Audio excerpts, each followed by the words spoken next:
आज ही 2 लोग हमारे पास आए, वो डर रहे थे, वो कह रहे थे कि हम आपसे बात करना चाहते हैं। हमने कहा करो, बोले अकेले में करना है। हम कहे अकेले में क्यों करना है, जो करना है यहीं करो। तो उन्होंने कहा कि हम घटना के संदर्भ में आपको जानकारी देना चाहते हैं। तो उन्होंने हमको जानकारी दी। वो तीसरी ही किसी जगह के बारे में बता रहे थे और कह रहे थे कि वहाँ बहुत सारे लाशें हमने अपने आंखों से देखी और उसके बाद बहुत विभत्स हमने दृश्य देखे और हम बहुत चिंतित हैं, आगे के स्नान में क्या होगा, लोग कैसे आएंगे, फिर उनके साथ कोई घटना घटी कि इसके बारे में क्या तैयारी है। तो हमने उनसे पूछा कि आप ये बात हमको क्यों आए हो कहने के लिए। उन्होंने कहा कि हम देख रहे हैं कि कोई सुन नहीं रहा है, आप कम से कम बोल रहे हो, हमारी बात आगे बढ़े ताकि इस बारे में आगे के बारे में आश्वासन हमको मिले। तो आम जनता जो है, बहुत सारे लोग हमको जगह जगह से टेलीफोन करके पूछ रहे हैं कि हमने टिकट करा रखा था, हम अब आएँ कि ना आए। बहुत से लोग सूचना दे रहे हैं कि अब तो हमने अपना टिकट कैंसिल करा दिया।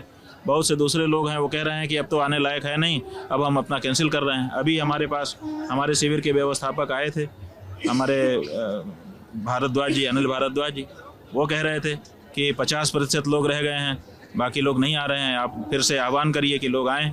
लेकिन लोगों के मन में जो डर बैठ गया है, और टीम वही है, वही योगी आदित्यनाथ जी हैं, वही महिला अधिकारी है, वही DIG है, वही IG है, वही सब लोग हैं। तो अब ये जो विश्वास एक बार टूट गया जनता का, वो कैसे पनपेगा। हमने इसीलिए कहा था, हमें कोई आदित्यनाथ जी से हमारी दुश्मनी थोड़े है, लेकिन हमने इसीलिए कहा था कि अब परिस्थितियां जो हो गई हैं उसके अनुरूप एक नया विश्वास आम जनता में डेवलप करने के लिए ज़रूरी है कि कुछ हटाओ बढ़ाओ ताकि नयापन आए और लोगों को नया विश्वास पनपे। ये है पूरी बात। लेकिन इसी पर जो है बहुत सारे जो बीजेपी समर्थक हैं या कुछ और लोग हैं, उन्होंने लिखा कि शंकराचार्य जो है वो राजनीति कर रहे हैं, उनको राजनीति नहीं करना चाहिए, उनको धर्म कर्म का काम करना चाहिए। और बीते दिनों आपसे बहुत सारे नेताओं से मुलाकात हुई, तो ये मेरे शब्द नहीं है, मैं जो देख रहा हूँ, तो उन्होंने कहा कि अखिलेश यादव मिलने आए तो किसी ने आपको सपाई कह दिया, किसी ने कांग्रेसी कह दिया। ये आप तक ये सब चीज़ पहुँची?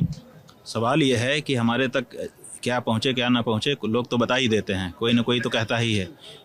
तो और हम ऐसे व्यक्ति हैं जरा लोकतांत्रिक प्रवृत्ति के हैं, तो हमारे जितने लोग हैं उनको हम डराते नहीं हैं, इसलिए हमसे सब बात बता देते हैं। तो ये कहा जा रहा है बिल्कुल सही है। एक समाचार हमको बताया गया कि अखाड़ा परिषद के अध्यक्ष जी ने वक्तव्य दिया है कि वो तो शंकराचार्य ही नहीं है और उनके गुरु की जो वसीयत कही जाती है वो फर्जी है। हमारा सवाल है कि हम एक घटना हो गई है, उस घटना के संदर्भ में एक बात कह रहे हैं, उसके लिए शंकराचार्य होना हमारा ज़रूरी है। हम मान लेते हैं 5 मिनट के लिए कि हम नहीं हैं शंकराचार्य, तब भी भारत के नागरिक हैं कि नहीं, इस कुंभ पर्व के स्नानार्थी हैं कि नहीं, यहाँ हमारा शिविर लगा है कि नहीं, भुक्तभोगी हम हैं कि नहीं, और ये जो लोग श्रद्धालु यहाँ आए हैं क्या उनसे हमारा हृदय का कोई संबंध नहीं है। तो अगर उनके संदर्भ में हम कोई बात कह रहे हैं उसमें शंकराचार्य होना जरूरी है। अगर यहाँ पर आए हुए श्रद्धालुओं के लिए कोई आवाज़ उठाता है तो उसके लिए शंकराचार्य होना और प्रामाणिक शंकराचार्य होना जरूरी है। ये कहाँ यहाँ प्रश्न है। तो आप इस तरह की बातें इस समय उठा दे रहे हैं कि कौन शंकराचार्य है कौन नहीं है। हम कहते हैं तुम नहीं हैं हम शंकराचार्य, लेकिन क्या हमको यहाँ के जो पीड़ित हैं, जो कुचल करके मारे गए लोग हैं, उनके बारे में अब कुछ कहने का हक ही नहीं है। केवल जो शंकराचार्य होगा उसी को हक है। तो ऐसी बातें बीच में उठाई जा रही हैं और लोग ये कह रहे हैं कि हम सपाई हैं। हम सपाई होते तो हम सपा के कार्यालय में काम कर रहे होते। हम यहाँ पर बैठ करके यज्ञ कर रहे हैं गौ माता की रक्षा के लिए, सपा गौ माता के लिए कार्यक्रम कर रही है। हमको लोग कह रहे हैं कांग्रेसी हैं, कांग्रेस गौ माता की रक्षा के लिए आंदोलन चला रही है, कांग्रेस जो है हमारे यज्ञ में सम्मिलित है। अगर हम भाजपाई, हमको भाजपाई कह दो, वो कह नहीं पा रहे हैं, तो भाजपाई भी हम हो तब भी उससे क्या हो जाता है। सवाल ये है कि हम जो बात कह रहे हैं उसको नहीं तोलना चाहता कोई। हम जो ये कह रहे हैं कि मुख्यमंत्री ने जो घटना घटी उसके बाद उसको छुपाने का जो प्रयास किया वो अपराध है।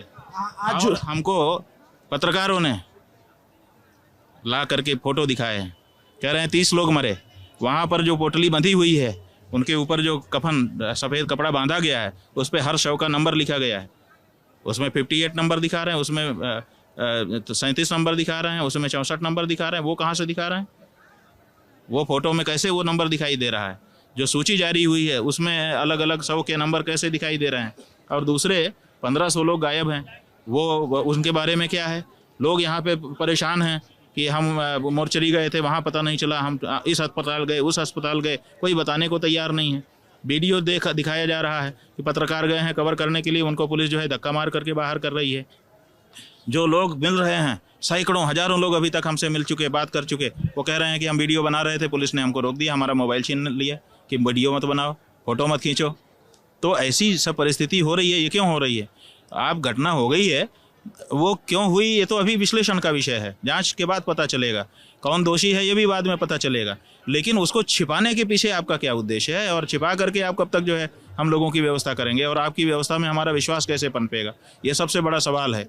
आज पूरे देश का हिंदू जो बड़े उत्साह के साथ कुंभ में आना चाह रहा था, आज वो ठिठक रहा है, आज वो रुक रहा है, आज वो अपने टिकट कैंसिल करा रहा है। आखिर इसका उत्तरदायी कौन है?